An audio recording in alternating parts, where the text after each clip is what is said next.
ನೋಡಿ, ಇವತ್ತು ನಾನು ಮಾವಿನಹಣ್ಣಿಂದು ನೀರು ಗೊಜ್ಜು ಮಾಡೋದನ್ನು ತೋರಿಸ್ತಾ ಇದ್ದೆ. ಈ ಸಾಸಿವೆ ಹಣ್ಣುಗಳು ಬತ್ತಲಿ ಅದನ್ನು ತಂದ್ಕಂಜಿ ಇದೆ ಈ ಥರದ್ದು. ಇದಕ್ಕೆ ಹಣ್ಣು ನಾನು ಬಿಡಿಸಿಟ್ಕೊಂಡು ಉಪ್ಪು ಮತ್ತು ಬೆಲ್ಲ ಹಾಕಿ ತೊಳೆಸಿಟ್ಟಿದ್ದೆ. ಇದೆ ಈ ಥರ ಬಂದು ಇವಾಗ ಇದಕ್ಕೆ ಒಗ್ಗರಣೆ ಮಾಡ್ಕೊಂಬ. ಫಸ್ಟಿಗೆ ಎಣ್ಣೆ, ನಾನು ಕೊಬ್ಬರಿ ಎಣ್ಣೆ ಬಳಸ್ತಾ ಇದ್ದೆ. ನಿಂಗೆ ಹೋಗ್ಬೇಕಾದ್ರೆ ಅಡುಗೆಗೆ ಯಾವ ಎಣ್ಣೆ ಬಳಸ್ತೀವಿ ಅದ್ರ ಹಾಕಿ ಒಟ್ಟಿಲೆ. ಆಮೇಲೆ ಸಾಸಿವೆ ಕಾಳು 1 ಸ್ಪೂನ್ ಅಪ್ಪಷ್ಟು, ಹಾಗೆ 1 ಸ್ಪೂನ್ ಅಪ್ಪಷ್ಟು ಉದ್ದಿನಬೇಳೆ,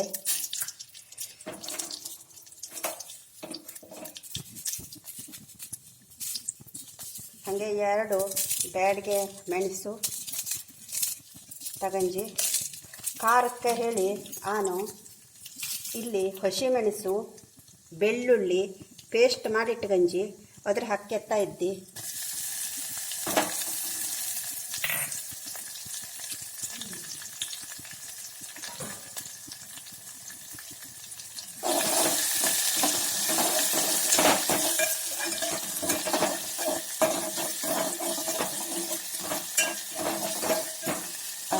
ಒಗ್ಗರಣೆ ಒಳ್ಳೆ ಗಮ್ಮ ಗೊತ್ತಾ ಇತ್ತು. ಬೆಳ್ಳುಳ್ಳಿ ಹಾಕಿ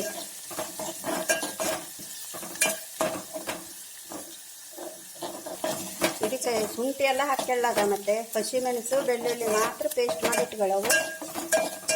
ಕಡೆಗೆ ಒಗ್ಗರಣೆಗೆ ಹಾಕ್ಕೊಳ್ಳೋವು.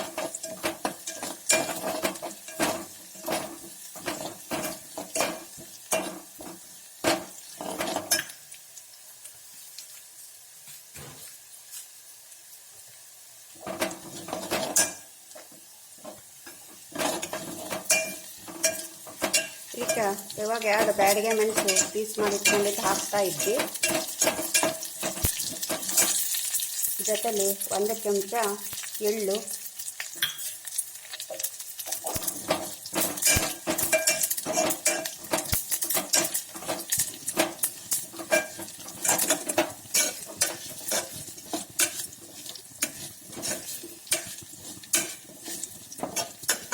ಊಟಕ್ಕೆ ಮಾತ್ರ ರಾಶಿ ಚಲೋ ಆಗ್ತು ಇದು.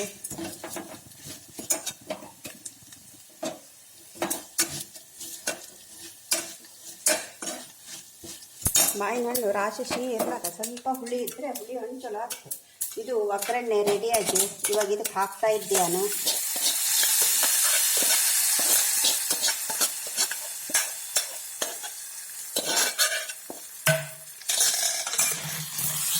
ನೋಡಿ, ಇವಾಗ ಇದು ರೆಡಿಯಾಗಿ ಮಾವಿನ ಹಣ್ಣು ನೀರು ಗೊಜ್ಜು.